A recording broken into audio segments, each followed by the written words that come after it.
Space, the final frontier. Well, okay, not really. All right, take two. Here in the Mitten State, welcome to Code 47, bringing you all things Star Trek, spanning the quadrants, the best thing since the neutral zone.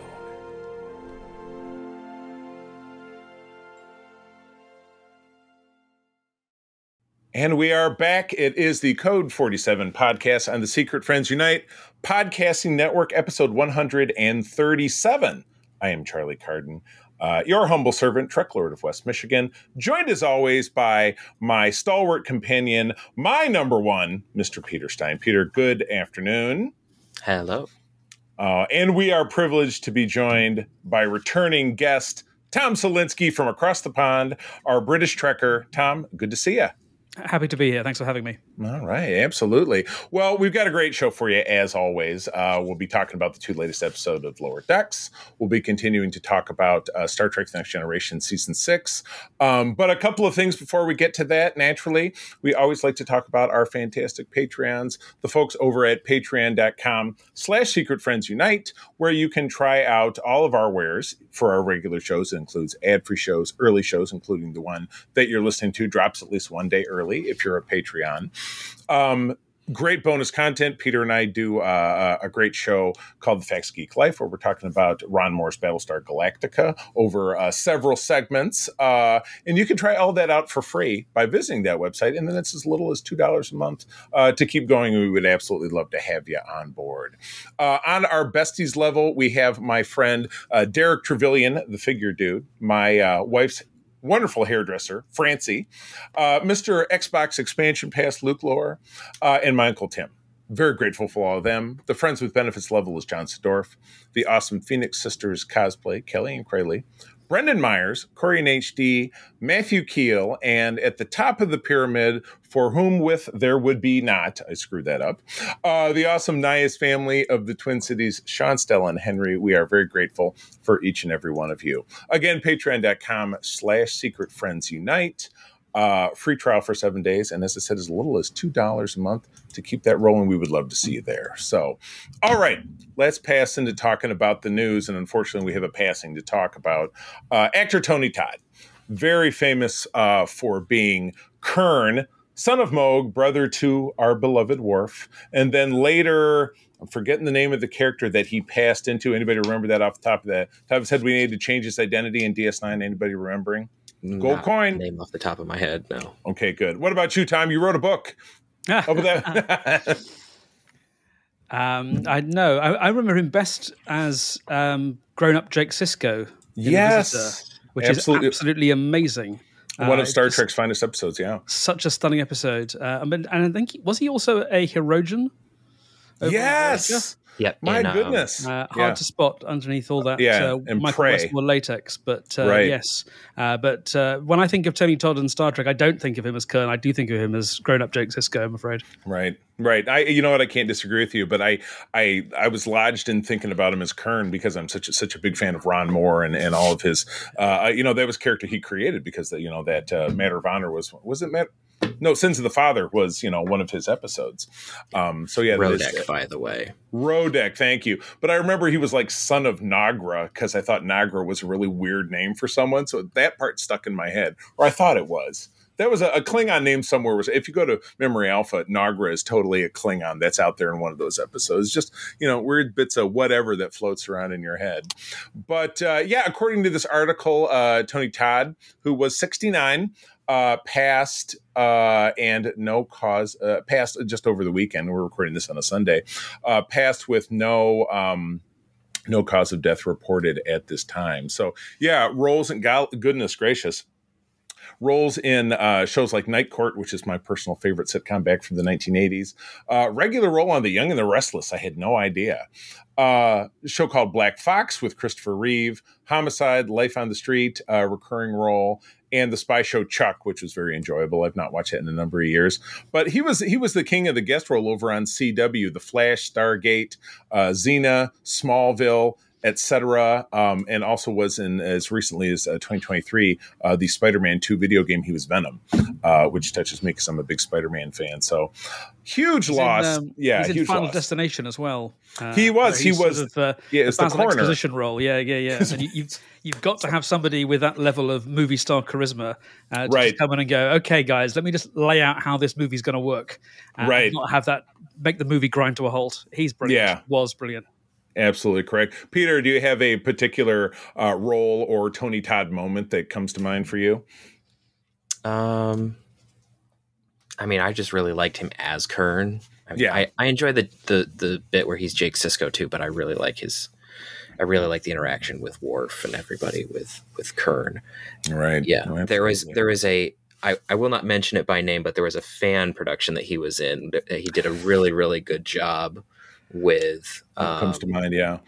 So, like, that was one of the ones that I noticed him outside of Kurn or Deep Space Nine. I was like, hey, I know who that is, and he really, really laid it all out there, and it was a fan production. Like, dude's intense, great actor. Yeah, no doubt about it. Good stuff. Awesome. Before we wrap it up, Tom, any other great Kurn roles? Remember, it's maybe outside of Star Trek, maybe within Star Trek. We know you love the Jake Sisko. Tony Todd roles. Yes. What did I say? Kurn roles. He's so much that character for me. I can't let it go. Kurn roll sounds a bit like a delicacy you'd get from a New York street vendor. Kurn rolls, please. Yes. I mean, the other one is Candyman, obviously, where he's just, again, it's this titanic, towering performance. That's such a scary film. Oh my goodness! By the way, Kurn Rolls is now the name of this episode, so thank you for that. Kurn Rolls, please, because I had a working title, but I prefer that. Kurn Rolls, please. Very good, awesome. Well, yes, rest in power, Tony Todd. You will absolutely be missed. So, all right. Well, let's move on and let's talk about some Lower Decks. We are plugging on. This is, obviously the show started. We talked about the first two episodes in our last segment, and now we're moving on to episodes 3 and 4. I jumped into a little bit of a different format. I have more of a summary here. I won't read the whole thing because I think that might stymie things. But I wanted to provide some context, and then I've been better at trying to take my own notes so that I don't get lost. So, all right. Well, let's kick it off. Peter, would you like to talk to us, give us a summary of episode 3? All right. Episode 3, also known as The Best Exotic Nanite Hotel. I love it. Which is a wonderful title. Yeah. The Cerritos crew, our basic summary, the Cerritos crew is brought to a very fancy hotel that has a purported nanite infestation. And so Mariner, Tendi, Rutherford, and Jennifer, who we haven't seen for quite a while. So yes, that was one of my notes, that I feel like the last real interaction with her was season 3, because I've been rewatching the episodes by having them on in the background as I'm working during the day to get ready for our series wrap up, which will be the first of the year. So yeah, unless I'm missing it, I don't think we've seen her. Yeah, we haven't seen for a really long time. Right. Yeah, so they all are tasked with taking care of this nanite issue, and shenanigans ensue. But Boimler is intercepted by Ransom, and they're going to go look for a AWOL Starfleet admiral. Right. Shenanigans also can you imagine a Starfleet admiral who goes AWOL and doesn't do what he's supposed to do? I mean, never. Has a thing ever happened on Star Trek before? No, all the admirals are super great guys. Like any high-ranking anything. Just a super good dude. Absolutely. Yep. So, yeah, we get some good character development out of Boimler. We get some really hilarious relationship stuff with Mariner. Yeah. And then, good deal. I'm not giving all the details because I'm sure we'll want to talk about that shortly. That's okay. That's basically the whole premise. No problem. Well, I'll tell you what, just because obviously the show is so short and there's not a lot of really heavy gray matter to get into, I say we just kind of go around the horn and talk about your favorite moments, maybe talk about some things that, you didn't like if that comes up. Tom, you are the guest of honor. How are you feeling about this episode? I mean, my thing with Lower Decks, it's probably my favorite Star Trek series are the ones that are currently in production. Right. But I don't have the same relationship to it that I have with some of the 90s shows, particularly because having written these books, I've kind of pored over them and my approach has been to analyze them from every angle. Whereas I find with Lower Decks, it's so winning it's so charming that it just sort of sneaks past all of my critical faculties. And whenever I try and find fault with it, I just sit there with a big, stupid smile on my face. Yes. So, yes, I can pick out lines and moments that I really loved, but if you're looking for a detailed analysis, you might have to look elsewhere, because I couldn't even give these star ratings because I'd probably just be giving everything 5s. That's more or less what we've been doing too. Yeah, I've been, because you're right. And it was the same with Prodigy. Tom, I don't know if you've dug into Prodigy, which is purely the kids show. That's just they dumped all of the episodes back in July. Peter and I, even though all 20 episodes were there, we just did them, I think, 3 at a time, so that we didn't, so that we could have content and talk about it a little bit more. But there weren't but a handful of episodes that weren't 8 or 9s out of 10 for both of us, because they were just delightful. So it's like, you can't dig too deep. So any favorite moments, any favorite lines? Because I started, it's funny, in our Patreon with a couple of different people, we've been going through seasons of The Simpsons, and it's mostly just written down great quotes because we grew up with The Simpsons. So any great quotes that jump out at you for this one? Little things, but it's always fun spotting references. So I loved the reference to Dixon Hill slot machines. Right. I love that Boimler is trying so hard to grow the beard. Oh, and it's worse because in the next episode he at least has like that pencil thin like Prince mustache. Yes, that sort of but still like it's almost, his face is like the top of Homer Simpson's head. There's like a hair here and a hair here. Yeah. All the stuff with Tillin fangirling over Krog I thought was fantastic. Right. The names of the 2 different ski slopes were Coward's Gulch and Expert's Demise. I didn't catch the second one, but I caught the first one. Oh my god, yeah, Coward's Gulch. Yeah, and Boimler's scream as he drops. Mariner just trying to do a really quick count up before saying icosahedron. That was also very, very fun. That was pretty. I made a note of that too. So lovely stuff. And yeah, I think if I had to pick one, I think maybe I slightly preferred this one to A Farewell to Arms. You get to see more of the lower deckers as a gang. It's just because at least they're all in the same place, whereas in A Farewell to Arms they're completely separated. Right. Though I'm still kind of waiting of both of them. Actually, if I was going to take a half straw for anything in both of them, I was sort of waiting for the 2 plot strands to coalesce, which they never did. So it was really kind of 2 half episodes that were being intercut, and you can more or less just as easily imagine them happening in a different combination. They would have worked just as well. But these are tiny, tiny little criticisms, really. Yeah. No, I totally hear you. Peter, favorite moments, favorite quotes, analysis, though we're not doing a great job with analysis. I mean, one of my favorite moments was all the way at the end where Ransom is like, where's Jet? He really likes all this really dangerous stuff. No, I just got these hats. It's so ridiculous. Right, because he starts out the episode, because like you said, he's missing, he's got nubs because something burned his hands off. Yeah, being conscripted for what he feels is he's just being used as cannon fodder. So he's getting on a shuttle with Ransom and Billups. And I did love Billups going back and forth, because they're trying to pick out fake names for themselves. And he wants to be Zandy Billups. And he also comes up with like this, he's like, I am dead set on this particular backstory. Yeah. Dude, it doesn't matter. Yeah, exactly. Gilbert Manhandle. Exactly. Rod Codpiece, exactly. So it was so ridiculous. I really liked Tillin's fangirling. That was just really fun. One of the shots that just made me just giggle because it was so played deadpan was when the icosahedron finally explodes and everyone just kind of like flies all over the place. You have like, and then you just have Tillin. And I'm just like, that is fantastic. It's like Ralph Wiggum being thrown through the window of The Simpsons as a rock. Clunk, his face doesn't move. It was just so funny. I need to figure this out, but did you guys ever watch Crazy Ex-Girlfriend? I've heard of it, but I haven't seen it. If I have, it's been a while. So what's the reference? That's Gabrielle Ruiz as the voice of Lynn, and I've met her. She's wonderful. I'm So Good at Yoga. She's the perfect girlfriend that the Rebecca Bunch character is initially trying to undermine. Yeah. I met her. My wife and I did the Star Trek cruise both last year and this year, so in February, and she was running the Vulcan trivia, which we lost that one. There were 4 trivias, we won 2 of them, and I have a great picture on the wall in my den of April and myself and Eugene Cordero and Dr. Aaron McDonald. So that was one of the subsequent trivias. But Gabrielle sat down and chatted with me. We talked for about 5 or 10 minutes while she was waiting to have people come in. So she's a super nice lady. Oh, amazing. But yeah, speaking of Talin, I love the whole thing. I feel like I wrote down the musician guy's name as I kept saying Grog, but then April corrected me. No, it's Krog.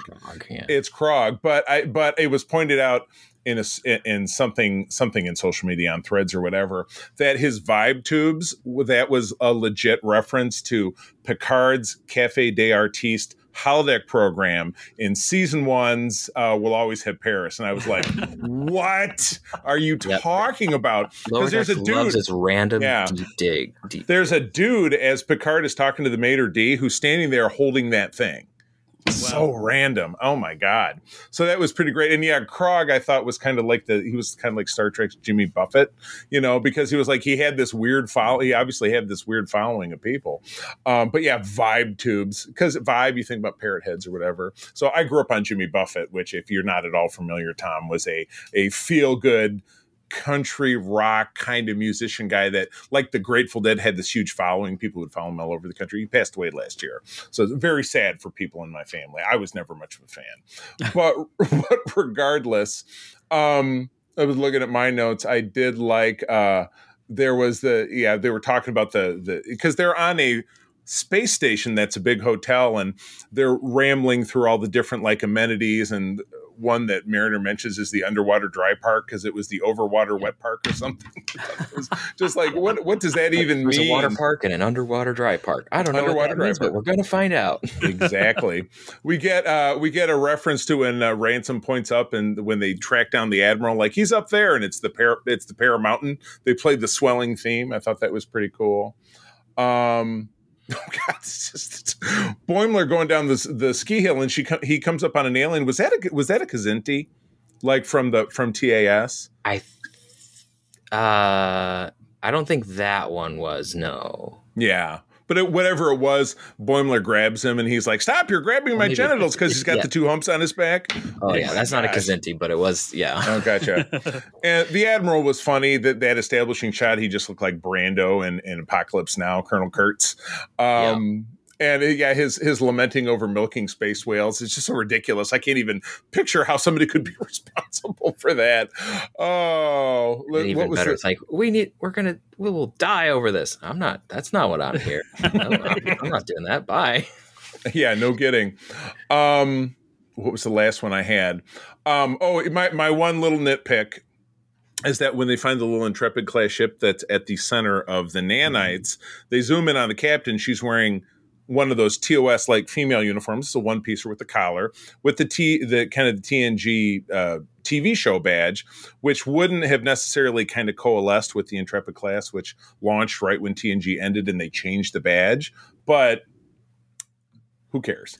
Yeah. I mean, because they do so much with uniforms in this, because if you remember in the last episode, or maybe the one before that, when Boimler was all excited about Fleet Magazine, he's flipping through, and people still wearing the Voyager uniform. So yeah.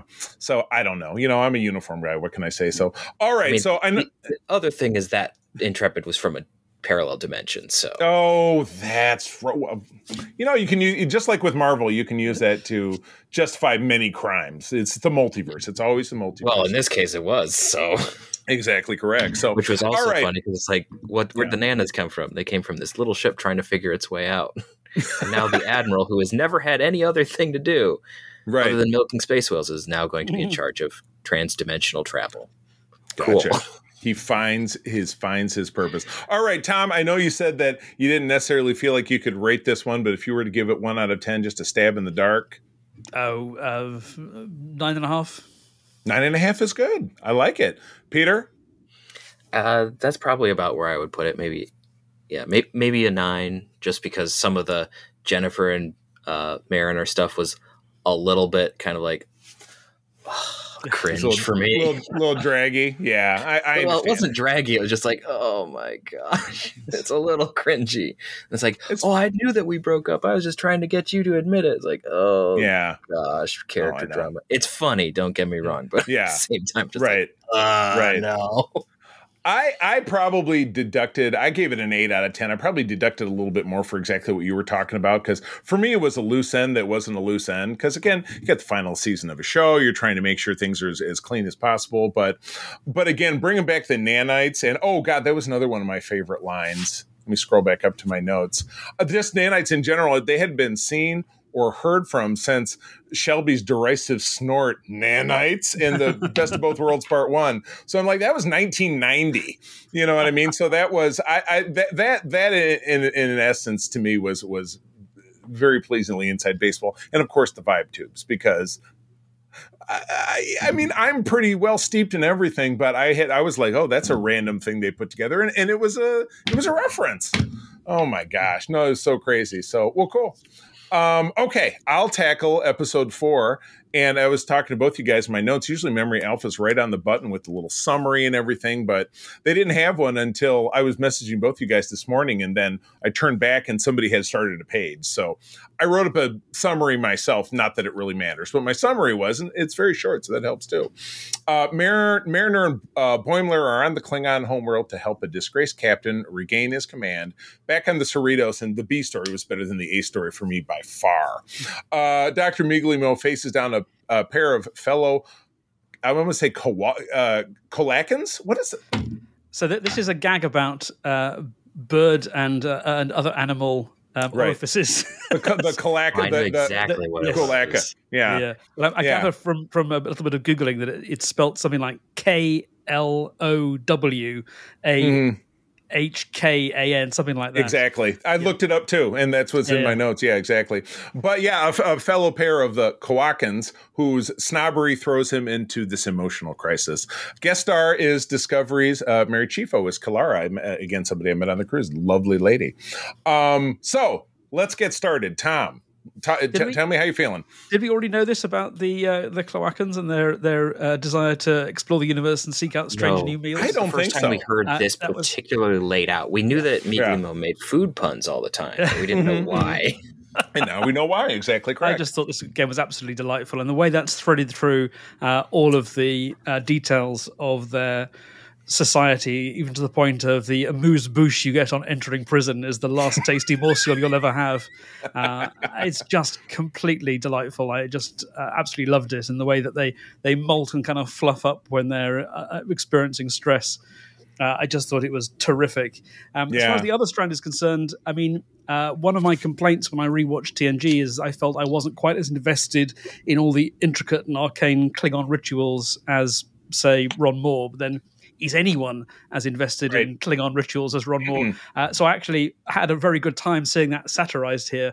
Even the Klingons not sure if this is a real ritual or a made-up one. And I laughed out loud for about a minute when Mariner said, "Who crawled up her boob window and died?" Yes. Oh, because that's a famous, and it was right around the time that was on.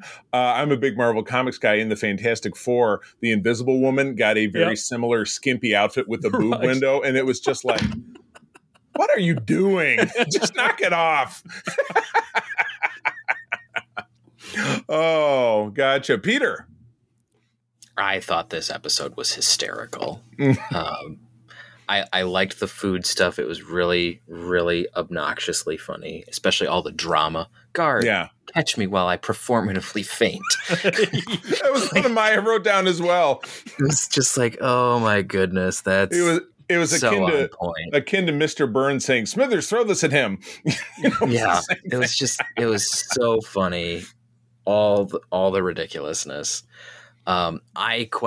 I enjoyed the Klingon stuff too with Ma and his brother.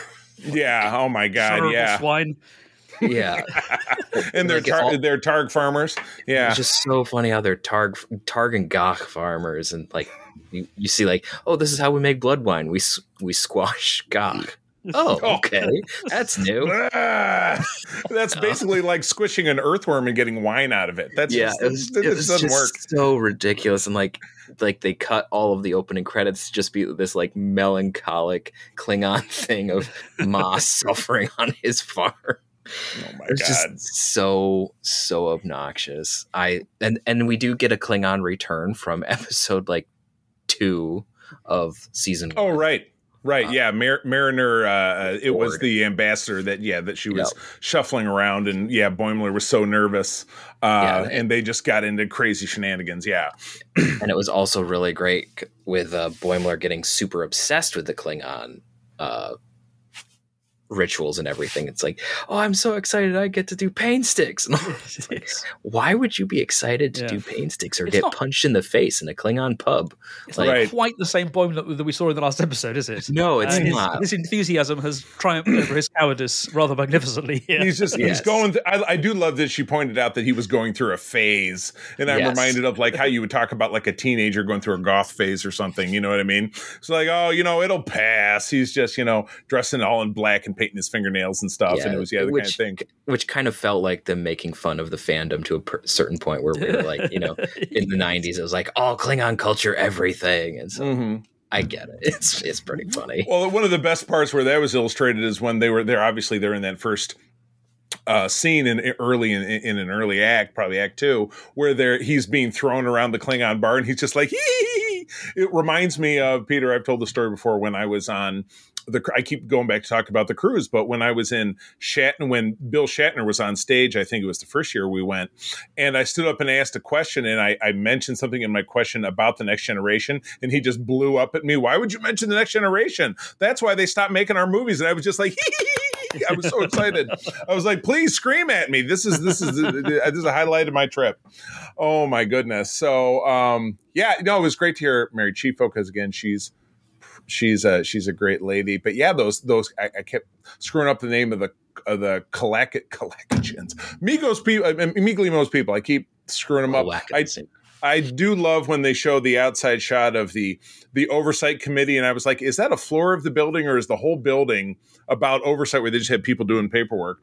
But the two motorcyclists who almost run into each other, and he goes, experience beige. No, you experience beige, is the Klingon version of, when you get road rage. That was pretty funny.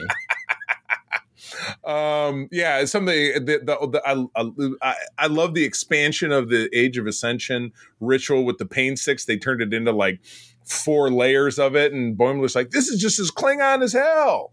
Super fired up, for his phase. And we're all piled on together. We can all take the higher charge because it'll be distributed. Right. All right. I still don't know, 4 people, you could splice 30,000 volts, or was it 80,000 volts down the middle, and everybody would still be fine? You have to science that, but I'm not gonna. Guards storm me out of here. That was the backup to the Catch Me As I Performatively. Yeah, that was the very next one. Yeah. Yeah. Miglimo, because they're shaking him down the whole time, and he says he's a psychologist, that he's a chef of the mind. I thought that was great. He had another line of that ilk later on. I guess I didn't write it down. Oh God, just the end of that whole sequence where, they try his food and they hate it. And so they're going to put him in prison, which again, for me, this kind of split the difference, trying to figure out, is he Starfleet or is he not Starfleet? Because there's no way he would go to prison. He would be imprisoned by his own people if he was Starfleet, but he just wears an outfit, but he has a comm badge, but like, Counselor Troy was Starfleet, but she still didn't always wear a regular uniform. So I'm sure I'm digging too deep. So I probably just, because the end of this was absolutely great. Because they're exposed. They lost their sense of taste, and it's funny when they get stressed out how they puff up, Tom, like you were saying, with the plumage. It was fantastic, and I do like the captain's line at the end, because it's Tendi and Captain Freeman off to the side, and Tendi goes, "Is that ethical, them being in prison?" And she says, the captain goes, Psh, those two are punks. Let him have his win. That was awesome. We do get what I feel like is going to be, because Lower Decks kind of low balls, or they kind of really, like last season it was holding Nick Locarno and his rogue fleet, but they really built it up and delivered it in the last couple episodes, where they're doing that now with these what's now determined to be a man-made space anomaly, which is why Mariner and Boimler were on Kronos to begin with. So she goes and figured this out. So obviously that's building, but they don't let it overtake the episode, and they don't make it be too heavy because it keeps things light and fun. So yeah, that's me. Any other thoughts, guys? The only other thing I wrote down, which we haven't talked about, is that the Cloacans can taste sweet, salty, or gizzulate. Gizzulate. Oh, whatever that may be. Exactly. Gotcha. Awesome. Peter? Not much, other than ultimately Ma gets his command back in a hilarious use of Klingon rituals in the most ridiculous way possible. Right. Exactly. Yeah. Use the rite of conscription to bring you into my crew, and now I'm going to sacrifice you. That was Ouch! Pretty funny. You know, I'd be on the wrong side of that one. And then he decides that he doesn't want to go back to a fleet. He's going to fly his farm ship with his brother, and they're going to reattach those goofy giant targ bones to the front. Right. Which doesn't work because his brother's kind of and then his brother falls and gets stuck again. His brother reminds me of Otis from the first Superman movie in 1978, who was Ned Beatty. He just always, Mr. Luther. All right. How do we rate this one, Tom? Where do you land? Again, I just 9.5. I mean, is it perfect? I mean, I probably could find enough flaws to knock it down half a point. So yeah, 9.5. Yeah, fair enough. Peter? I'm going to probably put this one at a 10. I just found this one hysterical. Yeah. For multiple reasons. Yeah, I'm in the same place just because it was great to learn about Miglimo. And again, my last cruise reference for now, last year, the first time I met Tawny Newsome, she did something on stage. Paul F. Tompkins joined the cruise like midway at one of the stops. And I stopped to chat with him as whatever it was they were doing was wrapping up. He was very nice, but I think it was the first Star Trek thing he had ever done. So he seemed super nervous, which is funny for a guy who's been a stand-up comedian for decades and he's been on TV. But I had the same experience with meeting Anson Mount at Mission Chicago in 2022, which was between Discovery and the beginning of Strange New Worlds. I was the first person in his line to get an autograph, but he looked, even through his COVID mask, he looked super nervous. Because I'm sure it's very intimidating to go to one of those shows first time out and just be exposed to this world. So, but he kept his cool, which I thought was great. And, Boimler's Klingon fangirl thing, much like with T'Lyn in the last episode, enjoying, Space Jimmy Buffett, I thought that was fantastic. It was good fun all around. See, even fictional Star Trek people are fans. Exactly. There's some things that connect us all. All right. Well, let's get to, we'll wrap that up. Obviously, in the next episode, we'll be back with more Lower Decks, but we will move into to the second portion of our show. Where we're talking about Star Trek: The Next Generation, which is why it's great to have a published author and a real authority who has probably broken these episodes down even more than I have. To talk about these 6 episodes. So, all right, I'll get the ball rolling. I'll read the first summary. And this actually has a tie to an upcoming interview that we're going to be doing here on the show. Episode 7 of the season is Rascals, directed by Adam Nimoy, who will be gracing our Secret Friends Unite Spotlight interview program in the next couple of weeks. I'm actually speaking to him next week, so I'm kind of excited about that. Story by Ward Botsford and Diana Drew Botsford and Michael Piller. So that definitely sounds like slush script plus one of the main writers of the show. And now we have an episode. And teleplay by Allison Hawk. Again, a name I've never heard of before or since. This is from November of 1992. A transporter malfunction turns Picard, Keiko, Ro, and Guinan into children who become the ship's only hope when they are left aboard while the adult crew are forced to perform dangerous labor by Ferengi pirates. Tom, let's start with you. I just don't even know what to say. Slightly to my surprise, when I had finished the book and I did the averaging of all the star ratings, season 6 turned out to be the one that scored the highest. Really? I think there are just some stuff in here I really, really like, and we're going to talk about some of them. But I also think if you look at some of these episodes with a critical eye, I think it's fair to say that roundabout here is where we start to see the cracks showing, is where we start to see the beginning of the end. Right, and I agree. Both this and the episode after it feel like there's a slight sense of desperation in the writer's room. Like, I don't know, what if they all became like children? And while this episode is not bad, I think one of the things it suffers from is that you've got, obviously, Patrick Stewart, who is this world-class actor, You've got Michelle Forbes, who's one of the most exciting guest actors we've had on the show in a long time. You've got Whoopi Goldberg, who was such a coup. And then you're going to have those characters played by very inexperienced actors for 3/4 of the episode. Right, exactly. And that's a serious problem, because these are terrific characters who've been brought to life by these amazing performers, all of whom get to have the week off. Right, exactly. You could have summed it up any better. Oh my gosh. So yeah, Peter. I find this episode tremendously hysterical. That's all right. Yeah, tell us about it. It's just dumb, is really what it boils down to. Like, it was ahead of its time, Lower Deck style, is what you're saying. Kind of, yeah, in a slightly different way. But like, there's all of these ridiculous things of, Captain Picard not fully comprehending that people having a hard time with a child on the bridge, even though he was the one who had a problem with a child on the bridge. Shh. That's not important. So that was fairly amusing. Like some of the stuff with like the crew grappling with the fact that their kids in the early parts of the episode are a little weird. Like I'm not the biggest fan of how they handled the O'Briens, particularly. Right. That wasn't a great scene. Yeah. Like some of it got across and it was fine, but then other parts that were like, I probably just would have left that alone. Like, but not like it does, not like you can't explore, but it was just odd how it was dealt with. But once you get the Ferengi involved, like the stupid level just rises to astronomical levels, and it just it basically becomes a Lower Decks, which is just hilarious. Right. Where you have like the kids now have to, steal things from sickbay, which is conveniently right across from the nursery now. Why not?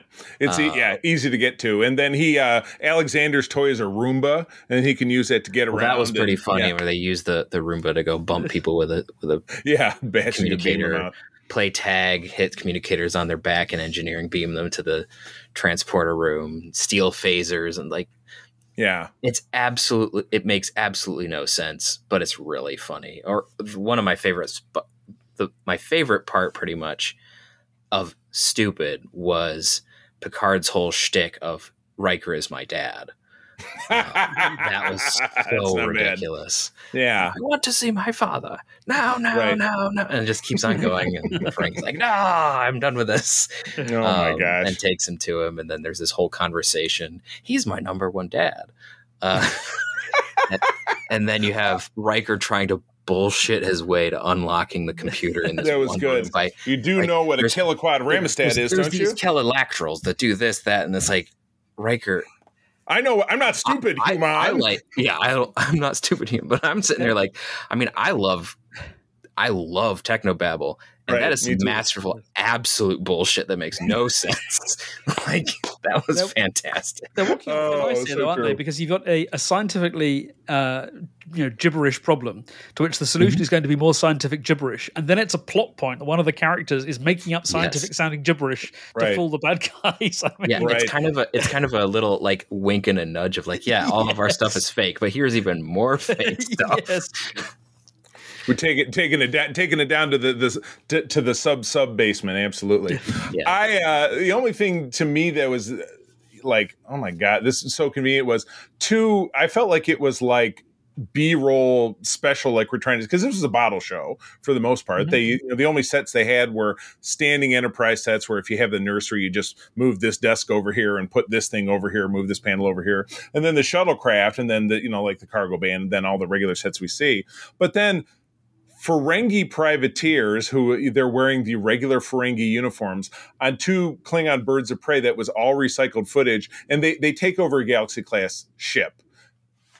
It made less sense than the kids being, or our main actors being replaced by kids.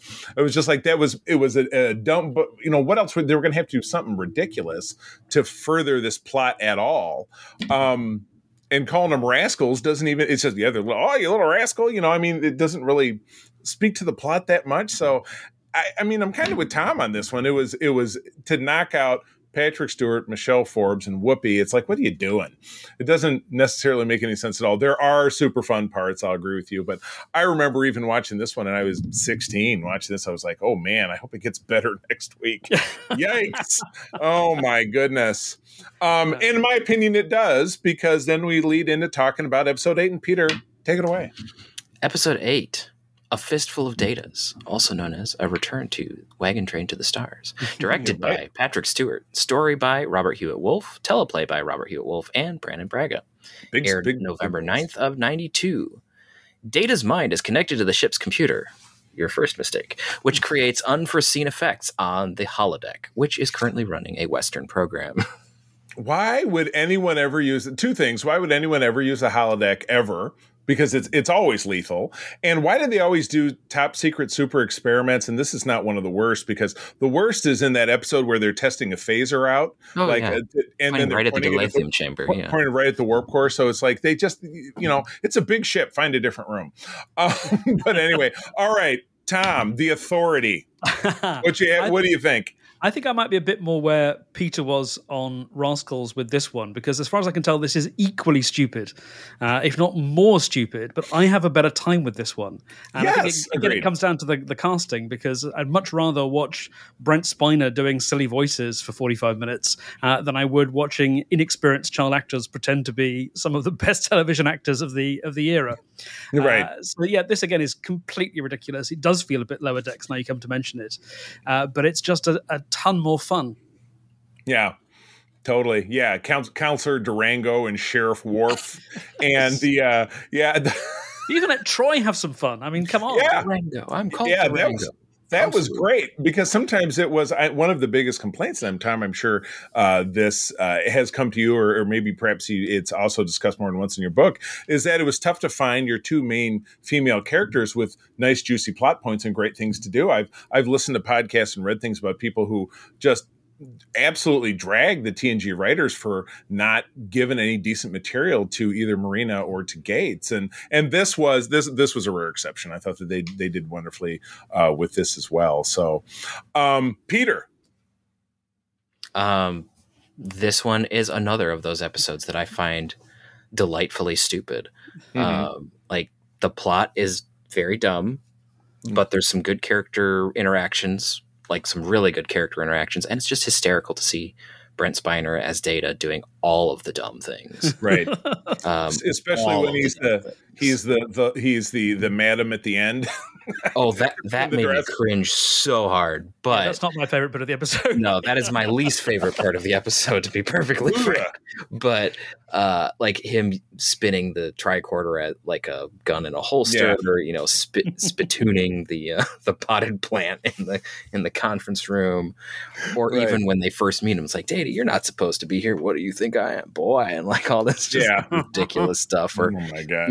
even towards the end, where all of a sudden everyone's Data, so now Data has the huge bush mustache on his face. Senor Frank throws the gun in the air. There was also early terrible CGI watching that pistol fly through the air. I mean, even in 1992, I'm like, that looks pretty fake, even though we didn't know anything about CGI back then. Oh my goodness. Yeah, I'm with you. Like I said, I watched this when it was new, and you're right, this was where I felt TNG was taking, with particularly 2 episodes in a row, they were really going with the silly, and we weren't really used to the silly. It didn't happen that often in Star Trek to date, because this was even before the first season of DS9, where they tried silly here and there before that show, kind of really came into its own. So yeah, I guess I liked it enough because it was different and dumb, but I had a good time as well. So I think we all kind of come into alignment, kind of thinking of that. So, and I think one of the reasons why I liked season 6 so much is because that's when the supporting cast started to become broadened out. So in both these episodes, you've got someone who doesn't get their name in the main titles. In fact, 2 someones in the previous one. You've got both Rosalind Chow and Michelle Forbes essentially playing the role of leading characters. And here it's Brian Bonsall. So the whole kind of, it's beginning to get that Deep Space Nine feel where, it's not just about these 7 guys. Right. There are people all over the ship that we know and that we have relationships with and that we care about. And I think that really helps. It's something that they've completely forget to do on Enterprise, where it's all about these 7 guys, and it's like no one else even exists. Watch how many times Archer even seems to know somebody else's name on that show. It's kind of ridiculous. You never meet Chef, do you? Yeah, exactly. Yeah, right. Yeah, exactly. So, all right, Tom, would you like to do the honors on number 9? I should say I'm basing this just on the notes from my book. I didn't have a chance to rewatch it. Sorry about that, but that's okay. This is kind of a rehash of The Measure of a Man. We are returning to the idea that artificial intelligences are as valuable as human ones. So there are these things called the exocomps, which are these little tiny robot guys. And Data is the one who kind of throws himself on the grenade and says, no, these have to be protected. I won't allow them to be sacrificed in order to save even our lives.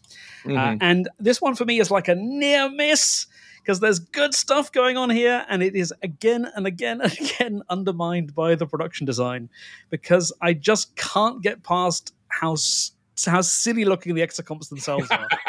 They're a little like real problem. It's like a football with like feet you would see on the like casters on a piece of food equipment. You know what I mean? And they have little dials that flip. It's a Furby like without fur. It's a fur. Thank you. There you go. That would be a great second chance name of the episode. So we might have to put it to a vote by the time we get there. Furby it's really difficult to square the high-minded philosophizing that the script is going for with the cute robots with big feet and little sticky up arms. It's just like no one's on the same page here. Right. And just to summarize, this was the name of the episode is Quality of Life, directed by Jonathan Frakes. Yep. Yes, we have got quite a few star directors here. So we have Adam Nimoy directing Rascals, which I can only assume is a bit of stunt casting. Then Patrick Stewart directing A Fistful of Datas, and now Frakes directing Quality of Life. Right. 2 out of 3 were very silly episodes, so that's kind of weird. But I mean, Frakes is the one of those 3 that is still directing Star Trek to this day. He is a legend in the Star Trek community for that, in some ways, as much as he is for being Riker. So this episode spawned in my family, and particularly at the time. I think this came up because 92. My brother had graduated from high school. He went away to basic training. He was in the Air Force. And when he came back for Thanksgiving dinner, at some point when Data says, I believe the exocomps are a life form, we were talking about pudding or something, and it became the pudding. I believe the pudding is a life form. I'll never forget. It's been 32 years, and I'll never forget it. So that will always immortalize this episode for me. And of course, the exocomps themselves come back in Lower Decks with Peanut Hamper, who is a really shitty exocomp. Yes. Who can speak. Who can, through the benefit, obviously, of the universal translator. And this is about Lower Decks is about 15 years after this episode took place. The UT has locked on, and now that you can tell what the exocomps are saying. Peanut Hamper, who says, "Well, I only joined Starfleet to piss off my dad." I saw that episode recently. So yeah, Peter, your thoughts? I'm kind of with Tom on this one of like it's trying to be Measure of a Man, but just can't. Because. In part because it's very, very difficult to humanize a robot that, one, doesn't have recognizable features in any anthropomorphic sense. And doesn't speak. And doesn't communicate at all, aside from like someone going, they have agreed. Okay, then. Right. What else did they say? Yeah, exactly. So it tries, and I appreciate what it is trying to do, because the idea that there is some life that can't communicate with you, that might be something that we don't recognize, like that's a cool idea, but they just don't. It doesn't work very well with how they do it, right? So, yeah. And especially since it's like, and the weird thing is like nobody else is on board with this except for Data. And it's like, yeah, exactly. And there should be at least a couple people who are a little bit more on board. Riker gets all up in his business, and he's like, I'm going to have to relieve you of duty, and blah, blah, blah, blah, blah. And he's like, well, I still can't do it. And at the end, Picard's like, dude, you know what? You're good. I like what you do. It's cool. Super cool. No big deal. I like it. Yeah, it's I don't know. It's not one of my favorites. It's like I like what it tried to do, but it just didn't handle it particularly well, I don't think. Right. So. Agreed. All right. Well, we launch into this next two-parter, and I'll just roll right through it. We did in the prehistory of our show, and Peter, before you came along, we did a very in-depth analysis of this based on some of the bigger themes. But we are starting anew, and we got two of three different people. We'll talk about it as fresh. Episodes 10 and 11 are the very famous two-part of the Chain of Command. Part 1, Robert Scheer doing the directing with a story by Frank Abate-Marco, played by Ron Moore. And Part 2, directed by Les Landau and Frank Abate-Marco returning. And these are both from December of 1992. Captain Jellicoe was assigned to the command of the Enterprise while Picard is sent on a covert mission along with Beverly and Worf. Guest star the famous Ronnie Cox as Edward Jellicoe, a character that we had returned in Prodigy. In Part 2, Picard, having been captured, is tortured by a sadistic Cardassian interrogator, the supremely fantastic David Warner. Tom, where do we even begin? I mean, this proves that the series has got not just a bit of gas left in the tank, but it's capable of doing something which is pretty much like nothing earlier in Next Generation could, I think, have prepared us for this. It feels like the whole chessboard is flung up in the air, and we've no idea where the pieces are going to land, especially as the show went off the air for a few weeks after this and ceded the airwaves to Deep Space Nine. But what a mic drop! What a way to go out before you let the upstart show have its chance. Right from the very beginning, that initial teaser, one of the shortest, sharpest, punchiest teasers we've had. Just, I'm here to relieve you of command. Titles, right? Bang! It's just so extraordinary, and I love the precisely judged ambiguity about Jellicoe. That fans are still arguing: is he this unempathetic hard ass who has no business running a starship, or was he exactly what this crew needed at this moment in time? And the answer is, I don't know, because you can watch the episode 5 times and come up with 5 different answers. Right, absolutely. My dad, who is a military man, he was in the Navy. My brother, who was in the Air Force, all look at Jellicoe and say, "I don't know what the problem is. He is a military man. But this is not a military ship." Yeah, but he rolls in, and it's a military ship. It's a military ship to him, and they're going into a combat situation. So it is not, well, we're the Enterprise going around and exploring things, and blah. It's problem of the week, and we're gonna help this person do that thing. But with Jellicoe, who is a deep-seated veteran of the Cardassian Wars, every moment is a chance. He's like Captain America, the man who couldn't live without a war. You know what I mean? He is a warrior, and he's got to be ready to kick some ass. And the Enterprise people are like, we've got a ship with an arboretum and a swimming pool, and we have whales. We have the dolphins who do our navigation. Like, everything is fun and beautiful here. So yeah, this is just to interject. You're absolutely right. All of us who watch and love our characters that were like, he's being mean to Geordi and Riker, and he made Troy get out of her cosmic cheerleader outfit and wear a real uniform. You know what I mean? So it's like playtime is over. Jellicoe's in the house. That was basically the vibe of episode 1, without a doubt. It is amazing, though, going back to our earlier conversation about the underwritten female characters, it's startling how much better Troy's material is for the next year and a half once she gets out of that, as you say, cosmic cheerleader. To get into that uniform. Yeah. This was finally when they let it happen. Yeah. You're right. I infinitely have more respect for the character. I totally agree with you. I believe, as a nod to Patrick Stewart, getting rid of the fish in the ready room. Does it end up coming back, or was it gone for good? I think it's gone for good. Oh my gosh! So they just open up an airlock. Bye. put it back into the replicator. Maybe they give it to Alexander. Who knows? Yeah. So they say, "Oh, the fish tastes really fresh tonight." Put him with cetacean ops.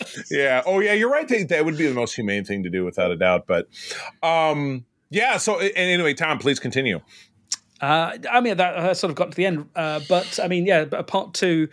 It's a very different episode. Part 1, I think, is a little bit all set up and no payoff, and there's a bit of me that would like to knock some points off, because Part 2 basically says, yeah, all that running around in caves in Part 1, none of that really matters. Right. But I don't think that's how you experience it when you watch it for the first time, and the stuff between David Warner and Patrick Stewart is so amazing. Right. Oh my gosh. And I'm sure you guys know this story, but it's a tale of 2 actors with quite similar backgrounds because of circumstance, approaching those scenes in very different ways. Patrick Stewart thought it was really important that he do as much research as possible, met with Amnesty International, talked to people who'd survived torture, had a very detailed understanding of what that might mean. And I think he is phenomenally good. I think it's an incredible technical challenge to play those scenes, but I think he's also really accurately charting Picard's emotional journey. But of course, David Warner was a last-minute replacement for another actor. Oh, yeah, I guess I don't really know the background of that. Who was the other actor? I guess I don't. Been revealed, but I don't think they've ever said who it was. He had a couple of days' notice, and that meant he couldn't learn any of the dialogue. So David Warner is giving that performance like an actor on Saturday Night Live, reading his lines off cue cards. I had no idea. A moment of absolute genius. If I knew that, it would be like I have the official companion guide on my shelf, but I haven't cracked that open in a long time or noticed it. So that is you have stumped me. You have humbled me. So I'm impressed by that. So thank you for that. That was a piece of information that I didn't have. I did definitely know about Patrick Stewart and his exhaustive research, but yeah, the part of him being the only other big swap out I've ever heard was in the episode The Most Toys in season 3. Actor Sal Rubiniak ended up taking over for another actor who had committed suicide over a weekend, and he had to jump in. But no, I didn't know that about Warner. We don't say committed suicide. It's not a crime, right? Oh, very good. I believe that the term is really it's unalive is actually the term that I've been hearing to describe it. But poor old David Rappaport, and you can see some clips of his performance on the Blu-ray. Oh wow! But yes, so he'd actually got as far as shooting some of his scenes, which was not the case here. Yeah, Patrick Stewart and David Warner had worked together at the Royal Shakespeare Company, so I think it was probably Patrick Stewart's idea to get David Warner in. And obviously, we can see him in a couple of Star Trek films as well, so he's another fondly remembered member of the Star Trek family. Unbelievable talent, my goodness. Peter? I mean, I don't know if there's much more I can say. Exactly correct. It's been said. Right. But I am one of those ones that tends to be a little bit softer on Jellicoe. I agree. Because I have military in my family. Yes, exactly. Your twin brother is a captain in the Army. Major. Oh, that's right. He got a promotion. Major. Congratulations, Major Stein. Yeah. So, but at the same time, Jellicoe is a character that I also love to be irritated by, because whenever he shows up, he just does something like, oh, jeez. So when he showed up on Prodigy, you're like, he's a buzzkill. Oh, no. He is Captain Buzzkill, later Admiral. He also plays a senator whose name is escaping me in Stargate, and he's a complete butt in that as well. So he's really, really good at playing those kinds of characters. Mm-hmm. And so it's a joy to see him play that character. It's not like a person you love to hate, because it's not quite hate, but it's in that same ballpark. Is also, of course, one of the bad guys in RoboCop. Yes, he's the main guy. Yeah, Dick from OCP. Yes, it's such an interesting difference in physical performance. When he plays Jellicoe, he has this kind of permanent stoop. He's you're right. Over, running around, but as Dick Cox in RoboCop, he's ramrod straight. Right. So these are very specific choices that he's making as an actor, and it really works in both cases. It's very interesting to see. He is 100% someone I had to look up to see if he was still alive before he was in Prodigy, because I'm like, I'm pretty sure Rodney Cox is dead. Nope, still alive, working. Yeah, he made.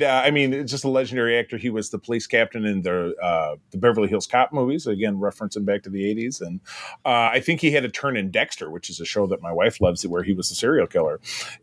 Because that was what that show was all about. He was a serial killer who hunted other serial killers, and Rodney Cox was one of them. So was Denise Crosby in one of the episodes. So there's a lot of Star Trek ties back to that show. So, yeah, I'm right there with you. I don't know what else I can really say. And again, this is another episode that Peter and I will touch again after we finish the entirety of all the series. We're going to go back and tackle a lot of the two-parters. So there'll be more to be said at that time. And I'm sure a couple of years from now, we'll have different thoughts about it. But yeah, it's without a doubt an achievement of the series. And I think Tommy really put it right. We were sputtering on fumes, and then somebody rammed some diesel fuel into this bad boy, into a car that can't take diesel fuel, and it just absolutely blew everybody away.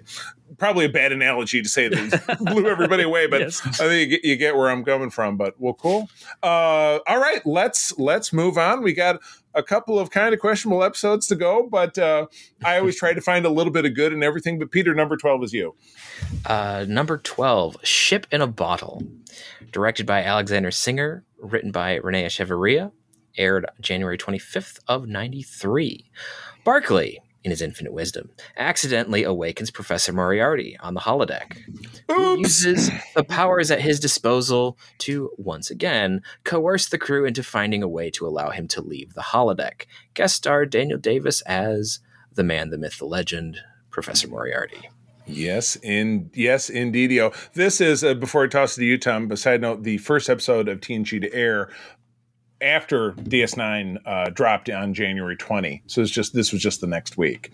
So, so we were still, and it was only 2 episodes before Worf gets rid of his famous Donna Reed hairdo and gets the big ponytail. We're right at the end of it. We're so close. So Tom, please. So in many ways, this couldn't be more different than the 2-parter which was finished, which is all about action and adventure and people's lives being at stake and huge political upheavals. This is people talking in rooms, and a little bit like the earlier episode we talked about quality of life. It's asking questions about artificial intelligence and so on, but this just works so much better. One of the things about season 6, again, it's looking back at these earlier episodes and asking, are there loose ends that need to be tied off? Are there things that we can have another go at? This is a bit of a reprise of Elementary Dear Data, but I think it's so much better. It's nice to see Barclay again, and even if this is just people talking in rooms for the most part, I think that the puzzle box nature of the episode is the thing that for me elevates it. So in its own way, I think I might be alone on this podcast. We'll see. In its own way, I think this is just as good as Chain of Command, and I love the fact that the series can do 2 such different, equally successful episodes, not quite back to back because they had a month off, but consecutively. Most def, Peter. I haven't heard it described as being on par with Chain of Command, but I kind of like that, where it's good in its own right and in a different way. This is one of my favorite episodes. Not gonna lie, I really like Daniel Davis as Moriarty. This was my first introduction to the Moriarty character, even in like the Holmesian universe. So whenever I read or anything, isn't Sherlock Holmes from Star Trek? Yeah, exactly. No, but whenever I read about Professor Moriarty in an actual Conan Doyle story, I'm trying to reconcile this particular version of the character. It's just Daniel Davis. Yeah, that's the face. So it's just so hilariously, you can imagine when I'm watching things like Sherlock or whatever, and there's someone else playing Moriarty, and then just imagine like I'm superimposing Daniel Davis over that because that's exactly in my brain. It's a photocopied piece of paper with the eyes poked out like Deadpool. But this is a really fun episode where it's, like you said, it's one of the ones where they actually go back and they bring something from an earlier season that doesn't actually get done all that often until we get to like Lower Decks, which likes to it's all dredge things out from the past. It's not just a grab; it's a dredge. And so, but like the way that they reintroduced Moriarty's character was really fascinating. Where like he experienced the passage of time. This isn't just like immediately from where we left him. There is a feeling of like I've been left abandoned to cyber hell, and it's just a very interesting look at that. Like, we didn't intend to cause harm, we didn't intend for you to experience that, but that's where we are. And so now you have that that bitterness and things that's playing into this character that we didn't see previously. So there's like a development from Elementary Dear Data into Ship in a Bottle. So it is the same character, but it's not the same motivations, not the same, like, everything else going on around him. And he's got a love interest, which came out of kind of nowhere.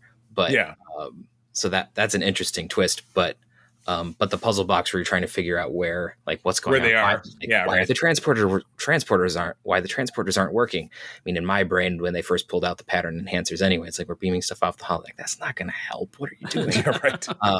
Beaming it off to where? Another holodeck. Ooh, look what we got done. Yeah. Ooh, I mean, would have worked a lot differently in Voyager because they got to the point where they had holo emitters everywhere, and it was even before the Doctor had his mobile emitter. They still like, we put him down here, or you couldn't figure out what was real. They had a whole episode of that like that at the beginning of season 2 of Voyager, where he was experiencing this existential, am I man, am I machine kind of deal. So, but anyway, I remember this being very, very enjoyable for that moment. Love seeing Barclay, though. That's a character we get back in Voyager, and obviously we got a 2 seconds of him in First Contact, and we still get a great episode with him at the end of the series with the Genesis with him turning into Spider-Man. But yeah, this was the last that we see of Professor Moriarty until we found out that his program ends up at the Daystrom Institute, which we see in Picard, which is pretty great. That was such a weird moment. There's a lot of weird moments in that series in general, but we will get back to that again at another time. So, all right. Well, I will wrap this up with episode 13 of the season, which is Aquiel. Cliff Bowl handling the directing. Story by Jerry Taylor, R.I.P. We recently lost her. We talked about that in our last episode. Brandon Braga and Ron Moore. So you've got like the strongest of the talent writing this episode that I don't personally feel like really delivers, but we'll talk about that in a minute. From February of 93, Geordi falls for an alien Starfleet officer who is suspected of murder. Guest star is Renee Jones as Aquiel Unari. Renee Jones was pretty prevalent in the soap opera world. She was on one of the big soaps for decades. She still could be, for all I know. So, Tom, where does this episode land for you? When I was doing my Trek a Day project, watching an episode of Star Trek every single day in order to go from Kirk to Archer in 2 years, I kept people up to date by putting little 1 or 2 sentence reviews on Twitter every day. And my Twitter review of this episode was, "It's the dog." That saved you 45 minutes, hasn't it? Nailed it. Yep. Oh my gosh. This one's a bit thin, isn't it? So we got Geordi falling in love because this is the story we tell with this character. Exactly. We've got that old Star Trek cliche of the away team beams down to a research station / ship drifting in space / remote colony / Federation outpost and finds it deserted or littered with corpses. And a random dog just sort of running around going, maybe I'm the solution to the mystery. Maybe it's me. Maybe it's me. Rough. It's pretty thin stuff, unfortunately. Yeah. After a really, really strong run. Yeah. Right. I think, this is again where the cracks are starting to show. I find it just so equal, as I said a moment ago, just so equally disappointing that you have Taylor, Braga, and Ron Moore helming this deal, and it just absolutely, oh God, no pun intended, because it's the director. It falls off a cliff. All right. You know what I'm trying to say. It's rough because you're right. It has not only all the cliches of a story of this ilk in any medium, but then Geordi's going to fall for the wrong girl, and then blah blah blah. It's a thin mystery. They're just a bat and zero with this one. I hate to say it. I don't know, Peter. You got anything redeeming to say about this episode? Crickets. not real. I wish I did, because I like everybody involved in it, but I just This is an episode that when I'm watching through, I hit skip. I do not enjoy this episode. It's just so boring. It's not making anybody's list of best or even really worse, because there's so many more that I'm sure are worse. Well, the thing about Aquiel is like, up until like it came up on the list here, like I completely forgot about it. Mm. Like it's one of those episodes, like it's not bad enough to remember. Like, oh yes, I remember. Sub Rosa, because it's just so awful. I just can't wait till we get to Sub Rosa. We still got some time though. Oh boy. But like we remember the absolute shite episodes. Yeah, right. but this is one of those ones that just kind of like sits in that like bottom tier mediocrity of just like it's an episode, I guess. Yeah, which is unfortunate because of all the really talented people that are in there, and like there's some really like there's some really good attempts at acting in this episode between Jordy and Aquiel. You're charged with attempted acting. I didn't find the chemistry terribly convincing. Yeah, that was a note that I read when I was part of that was, I think, purposeful because they're trying to do the misdirect of like maybe she's the alien who is killing people, but it didn't work that well. Right. I don't think. There were extensive notes about how unhappy the production team was with the CGI of the dog when it reveals itself at the end and it's this amorphous blob. That they this is a show that films an episode in a week or 10 days, and that's not. And then its post production may take another 3 months or 2 or 3 weeks or whatever it is. But it's 26 episodes over a 9-month period, so they just got to keep cranking. They didn't have the CGI that we all love now for a Netflix series that has 10 episodes. Deep Space Nine was able to do with Odo. Yeah, exactly. So, because this was at the same time. This was at the same time as that, but to me looked a hell of a lot less convincing. So that was because this was a one-off. It wasn't a main character, so there was that. Yeah. So like Tom said, it's the dog. I saved you 45 minutes. Could have been the subhead of this episode. So, all right. Well, that wraps this. It's time to go through and pick a favorite and a least favorite. I feel like we're going to come into a lot of alignment here. But Tom, take it away. Give us a favorite and a least favorite. Meaning you can, of course, lump together a certain two-parter if you so desire. Wink, wink, wink, wink, wink. When I did the star ratings for the book, I gave both Ship in a Bottle and Chain of Command Part 2 5 stars. I gave Chain of Command Part 1 4.5 stars because as good as it is, like I said, all that running around in caves doesn't really go anywhere.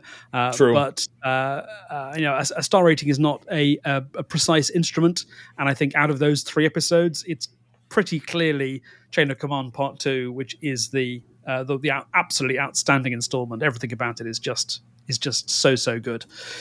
Least favorite, I think, equally clearly is Aquiel. Those 2 other kind of slightly stupid ones we started with, they're both fun, they're both entertaining. I both sit and watch them quite happily. A lot of the problems with quality of life are production rather than script or performance. But Aquiel just doesn't really work wherever you look. Yeah. And like I said, it's a bigger disappointment because, again, I'm in complete agreement with you. I'll lump together, obviously, Chain of Command as the star because it's some of the finest Star Trek that exists. I don't know, Peter, where that landed when we did our big bracket challenge in episode 100, but I feel like it was definitely top 10 of all of Star Trek that has ever been produced, which we'll do it again when we hit episode 200 with, we'll pull all those out and we'll plug different episodes in and we'll see what's best. But yeah, there was nothing about Aquiel that worked. And just based on, the talent that was involved in making it, it does exactly. It shows that, you can only have so many fingers in the cracks in the dike of the dam that is the show, finally starting to reach its endpoint. So, Peter. Aquiel is my least favorite. I'm just going to say that. I don't think anything else needs to be said. Yeah. But I'm going to go for my favorite. Is Ship in a Bottle. As much as I love Chain of Command, there's just something both sinister and whimsical about Ship in a Bottle that I just enjoy. And so that's, and I enjoy bringing back an older character and Barclay being kind of unwittingly thrown into the middle of this long-standing feud between Captain Picard and Moriarty is quite hilarious. Right. Fair. No, I totally understand. Well, good deal. Well, I have a new segment to wrap up the show. And I told Peter about this, and I'm going to make more of an effort to do this. But I really want to reach out to the folks in our community to give us some feedback about the things that we're going to be talking about. I'm going to try to do a better job to tee it up more than just the morning of. This was a weird week for me. I had a 6-day week because I had school shows. I work in the food service equipment business, so I was just running around crazy. But for the folks who are on our Secret Friends Discord or one of the Facebook pages we have, or certainly at our mailbag, which is at secretfriendsunite@gmail.com, to drop in and let us know what you're thinking about what we talked about. This is really lazy, but the notes that I have are from my wife, April, because she was sitting next to me when I was watching Lower Decks this morning. Of the 2 episodes, she really enjoyed Krog and his inner chill, and then Talin's fandom, which we all enjoyed. She liked the slow montage that opened up Farewell to Farms, which was kind of cool. I agree, had kind of an Old West kind of like a little House on the Prairie kind of thing happening to it. And then she liked how the Cloacans have silverware that pre-chews the food for them. She thought that was so pretty funny.